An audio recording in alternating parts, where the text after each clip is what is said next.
Assalamualaikum warahmatullahi wabarakatuh. Kembali lagi pada channel Tengkunyan, channel yang akan bahas seputar Aceh dan karamah ulama-ulama Aceh.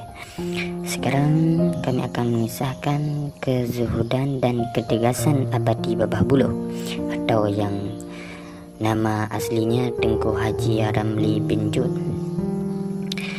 Abadi Babah Buluh seorang ulama karismatik Aceh yang mendidik umat tak pernah kenal lelah dan tak pernah mengharapkan imbalan.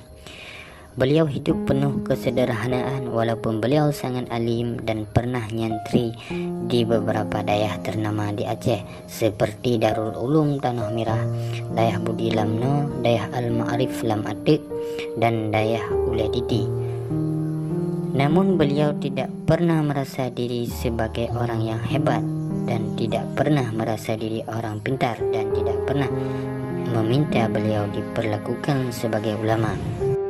Semasih beliau sehat, beliau selalu bersama para santri turun ke sawah Cimecah kalau bahasa Aceh, Daadeng, membersihkan sawah dan lain-lain. Beliau tidak pernah cuma komando dirangkang tanpa turun langsung. Seorang santri 12 tahun mondok di daerah yang beliau pimpin dan selalu memperhatikan cara hidup beliau. Dari sekian banyak cara hidup beliau yang perlu saya angkat, kata santri tersebut adalah beliau sangat sayang kepada santri dan masyarakat.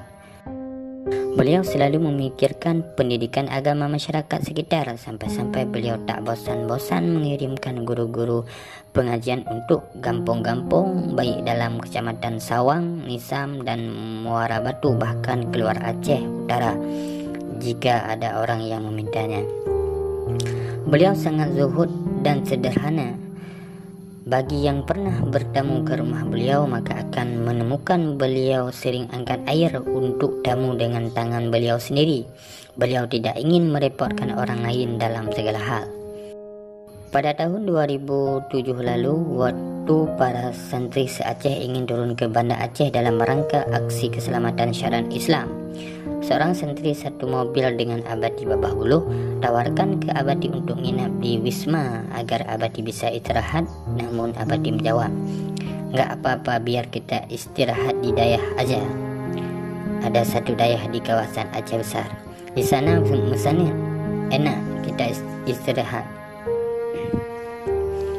Di sana misalnya enak kita istirahat." Akhirnya santri itu tidak berani lagi menawarkan kamar Wisma karena dia pikir di daerah itu udah ada tempat yang mantap dan layak. Rupanya ketika sampai di daerah tersebut, tidurnya di musala yang sederhana. Hati ini terkejut dan juga kasihan terhadap Abadi. Masih banyak sekali cara hidup beliau yang begitu sederhana yang mungkin tak cukup tinta untuk ditulis. Dan beliau juga seorang pendidik yang ikhlas dan beliau bagaikan orang tua sendiri bagi para santri. Beliau bukan cuma memikirkan kebutuhan ukrawi para santri saja, tetapi beliau juga memikirkan kebutuhan hidup para santri semampu beliau. Mencari ulama seperti beliau mungkin sangat langka, apalagi di zaman fitnah ini. Abadi Babah Buluh juga ulama yang menjalankan 3 medan juang Islam, yaitu medan dakwah, medan hisbah, dan juga medan jihad fisabilillah. Beliau ulama yang tak bisa tawar-menawar tentang maksiat. Beliau tak pernah bosan dalam menegakkan amal ma'ruf nahi mungkar. Beliau juga tak pernah diam dari menyuarakan kebenaran sampai beliau mendekati ajal. Bahkan beliau mengatakan kalau ke daerah Abadi jangan nakut-nakutin orang dengan masker. Dan juga Abadi pernah mengatakan jika masjid di kawasan Abadi ada pihak yang melarang orang berjamaah, maka Abadi akan maju di saf depan untuk melawan walaupun harus mempertaruhkan nyawa.